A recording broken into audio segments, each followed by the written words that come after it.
So, since it was impossible to develop a definition, this declaration used the very inelegant formula, everyone has the right, individually and in association with others. That is the technical concept for a human rights defender. The working group was based on the principle of consensus.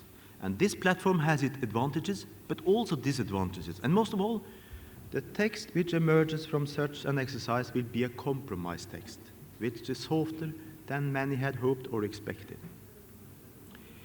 The title of the declaration is terribly long. It's impossible to sell that to the market. But now I think the declaration is referred to with a simple phrase, the Human Rights Defenders Declaration. And I'm very proud and pleased that that has been the result. During the negotiations, some governments claimed that this was an unbalanced text in the sense that it focused on civil and political rights only. That is not true. The declaration protects both those who are struggling for civil and political rights as well as socio-economic rights. One might ask, does this declaration really establishes new rights for the defenders? And I think the safest answer is probably no. The declaration is merely a compilation of the rights they enjoy.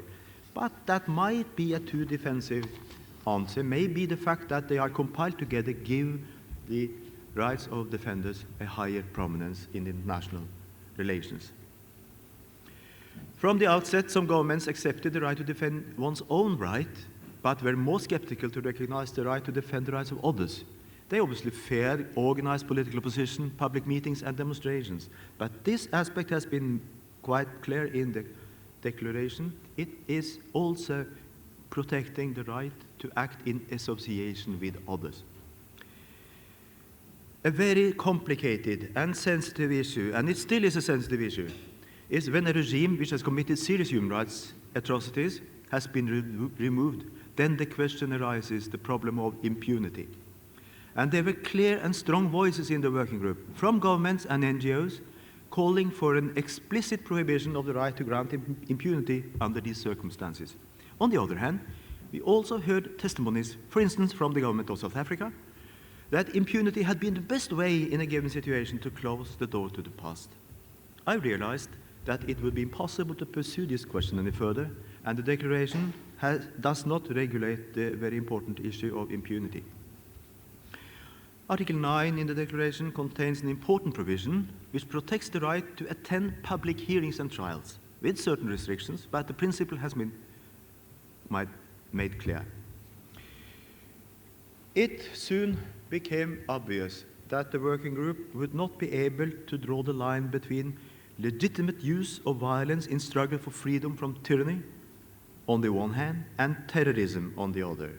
But the declaration protects and covers only the right to defend human rights in a non-violent way. Let me, towards the end of my presentation, leave the declaration and focus on some present challenges to the implementation of the declaration. I think a human rights conference like the Oslo Freedom Forum should also look into the future, and I was very encouraged to listen to the gentleman who opened this conference this morning. I think we are both on the same line. That will be a challenge for this Freedom Forum. As I already mentioned, the project for human rights defenders started in the 1980s because of the very vulnerable position in which the human rights defenders were living at that time. And this has dramatically increased in the aftermath of September 11. There's little doubt that some governments use this situation as a pretext to crush down harshly on human rights defenders. This is deeply disturbing. The traditional classical view has been that the NGOs represent democracy. The NGOs are instrumental in building a sustainable democracy. Listen to these wise words. I quote, "Non-governmental organizations are a basic form of popular representation in the present-day world. Their participation in international organizations is, in a way, a guarantee of the political legitimacy of those international organizations. They can also serve as vigilant monitors, helping to guarantee respect for democracy throughout the world." Boutros Boutros-Ghali, UN Secretary General, September 1994. Another quote, "The declaration rests on a basic premise that when the rights of human rights defenders are violated, all our rights are put in jeopardy, and all of us are made less safe.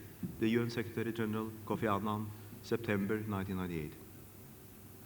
Now the attitude in many states and regimes has changed.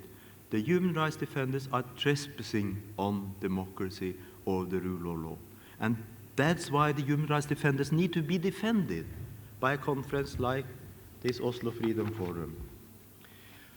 I see a bridge between the sad past experiences we have been witness to during this conference and a promising future. And this bridge is built by the thousands and thousands of NGOs who are out there defending the human rights defenders. And this bridge leads from the beautiful, prestigious halls in Geneva, New York, and Oslo to the sometimes grim and dangerous countryside of cities where the struggle for respect for human rights is fought by courageous women and men. And these courageous women and men need our strong support.